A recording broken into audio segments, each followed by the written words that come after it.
Welcome in, everybody, to the Week 6 edition of the Commissioner's Address. We had some big matchups this week, and normally at this time of the season, the playoff picture is kind of taking shape, but I feel like that's not the case. We've had some players with some big points on the season, including Jordan, who went 0-2 this week, and it's still fairly wide open, honestly, from 4th spot to 12th spot. They're only separated by 4 wins, which is just 2 good weeks from any of our bottom guys, and they are right back in it. It is a tight season. Let us get jumped right into the matchups. First things first.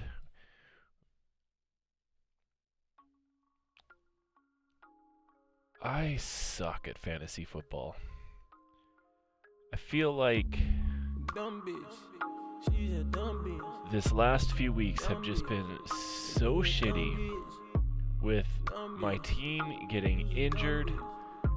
I lost Kittle to IR, I lost Neighbors to IR, I lost Aaron Jones to IR, I lost Amarian Hampton to IR, and now fucking Emeka Ibuka is hurt.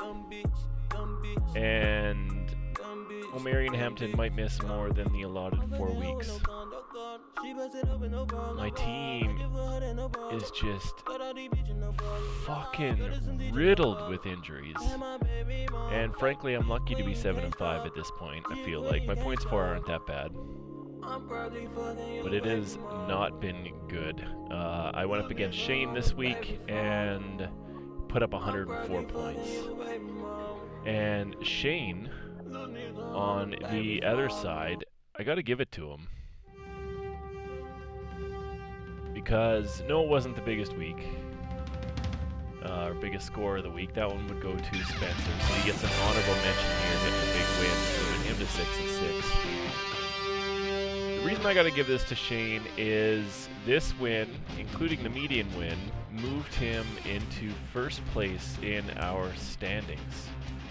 He is top of the league, including big performances this year from Daniel Jones, Josh Jacobs, and JSN, who have got him through to this point in the season. And they were big for him in Week 6, 23 from Jones, 32 from Jacobs, with 2 touchdowns, and about 150 yards on the nose, and then JSN with 8 catches for $162 and a tutty. He has been playing really well. Trevor Lawrence with 19, and his team keeps on rolling. He is 9-3 and into a playoff spot, and my team is now 7-5, still in a playoff spot, but just hanging on by the skin on their dick. Next matchup, Kamara Chameleon taking on Commissioner's Pity Prize. This was a big matchup for 2 middling teams. Commissioner's Pity Prize dropping to 5-7. Mickey will get the heads-up win in this matchup, but fall short of the median win.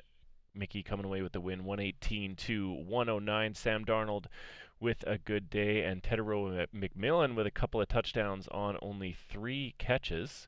That's a great day from him. Goddard was good for Mickey, and then Casey, sorry.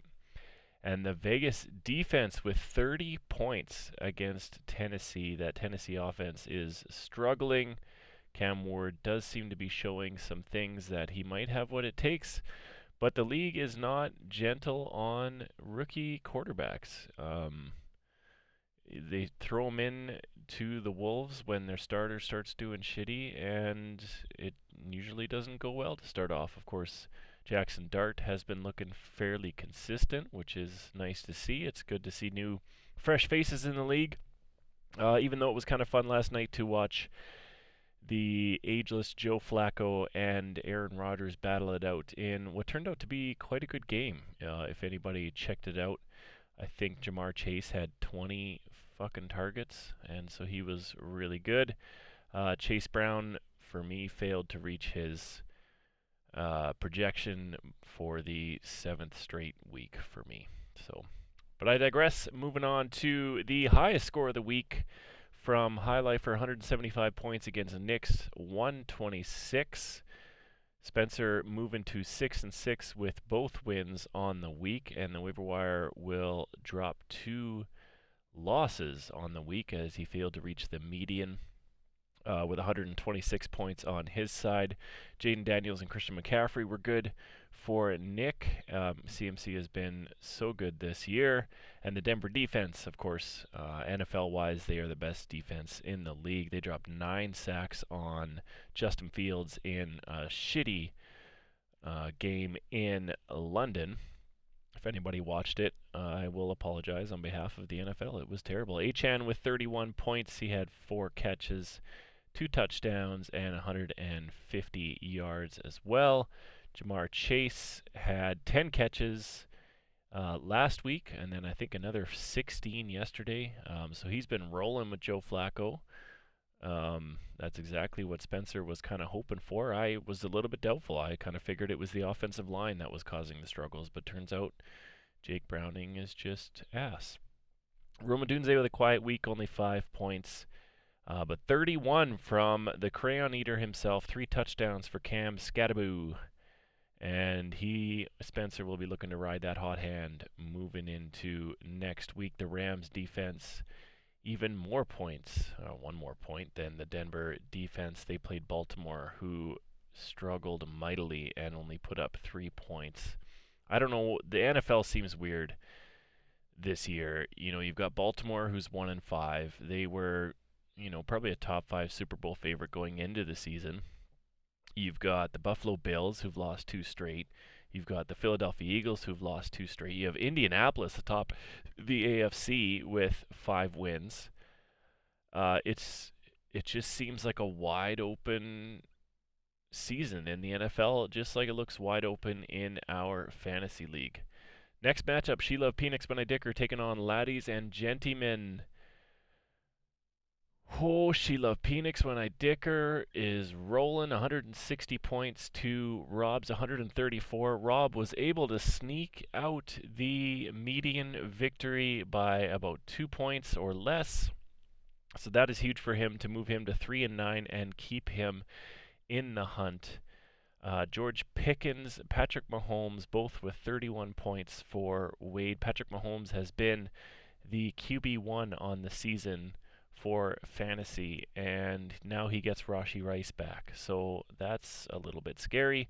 Ladd McConkey finally showed up. He hasn't had a lot of big weeks. He almost looked like the wide receiver 3 in Los Angeles, but he had 100 yards and a touchdown. And on Rob's side, there was not a lot of big performances, but there was enough to get him the median victory. Bryce Young with almost 20, Pittsburgh defense with 22. They have been rolling in it. Ashton Genty went back to his Michael Myers stance, and apparently that was all he needed to start performing.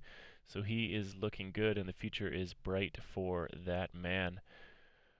Barclays Brock Hard taking on Bijan Maystord. Eric keeps rolling with it and keeps being a juggernaut in our league, moving up to 9-3. He is in second place right now, behind only the one and only Shane. Barclays Brock Hard with a tough week, 105 points. A lot of red on your side. Jalen Waddle was the only player on your side that outperformed their projection. On Eric's side, Bijan Robinson. Man, if MVP of the league wasn't ultimately a quarterback driven thing, like I think Baker Mayfield is probably the front runner for MVP right now. He looks so good. He's so fun to watch. Bijan has been just a terror on the league this year. He had 19 carries for 170 yards. Like, that's like 8.5 yards a carry and a touchdown. He also had 6 catches for another 68 yards. He was a machine. He's been a machine all season. And Atlanta beats Buffalo, handing them their second loss in a row. And Buffalo will drop to 4-2. And Atlanta is looking decent when they can put some games together and stay out of the flags. Trey McBride with 21 points. Dak Prescott with 22. given Eric the 150 points he needs to get the 2 wins on the week. Barclays Brockhard will get neither win, dropping him to 3-9. That's a tough loss at this point in the season. He'll look to correct it next week. Big fucking enemy TD's taking on Rob Brown Puka.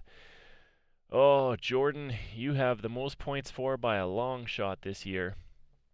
And you failed to reach the median win by a point, and you got blown out a little bit by Big fucking enemy TD's, who was projected for 129 points and ended up with 168. You know, Justin, I could have considered giving you the Superman of the Week. That's a big exceeding your projection total. Drake May with 27, Rashad White with 17, DeAndre Swift with 25, Drake London with 31. He had 10 catches for 158 and a touchdown as Atlanta rolled the Bills.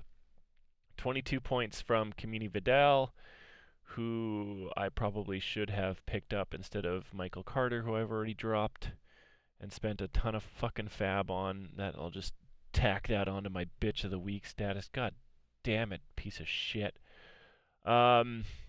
Jordan, 23 points from Jonathan Taylor. Rico Dowdle, 33 points. He's only a point behind Saquon Barkley on the season.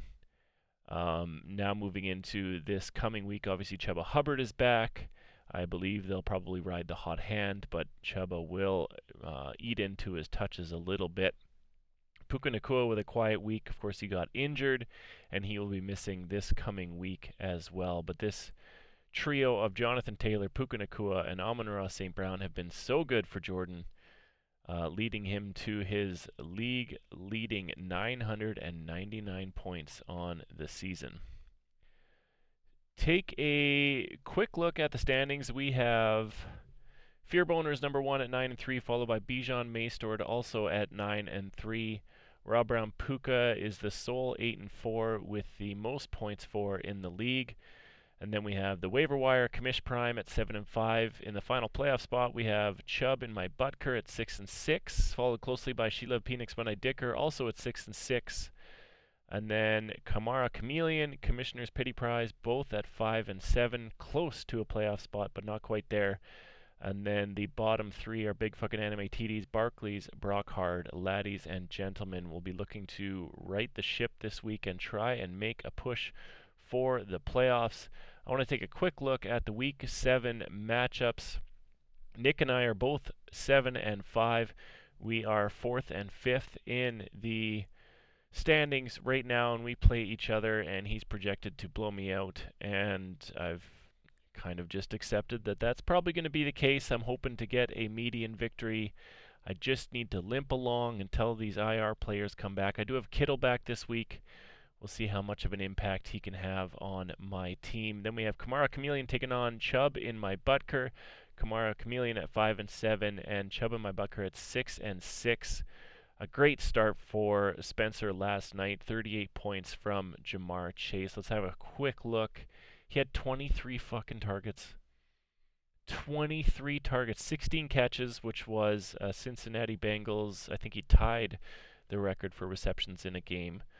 161 yards and a touchdown. He could have had a lot more points, but of course Joe Flacco kind of throwing the shorter ball for most of the night, but being effective with it in a great game against Pittsburgh.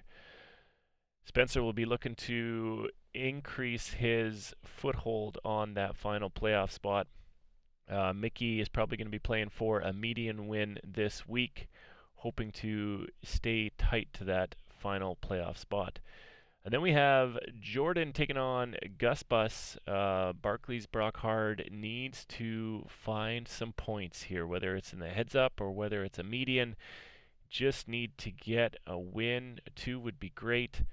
And then, of course, Jordan with a couple of wins here could very easily move up in the standings due to his high points. 4, Sheila Penix When I Dicker at 6-6, taking on Commissioner's Pity Prize. Casey's been slipping since that week 1. He had a huge week 1.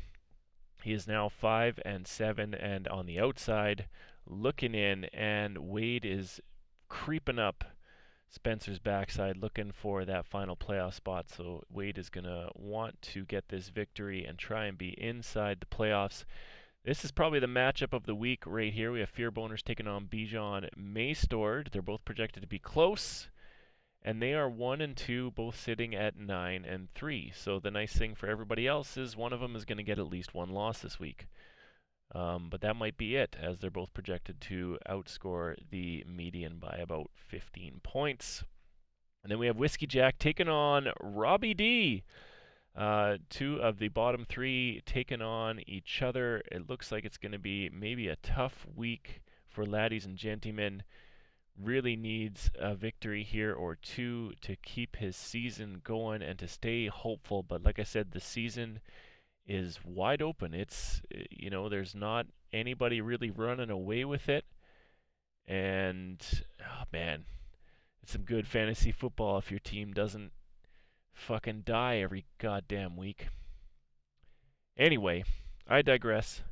Thanks for tuning in. That has been the commish address. May your players stay ever healthy and unsuccessful. Or shitty, or whatever I usually say. I fucking forget. I'm so flustered by my goddamn team.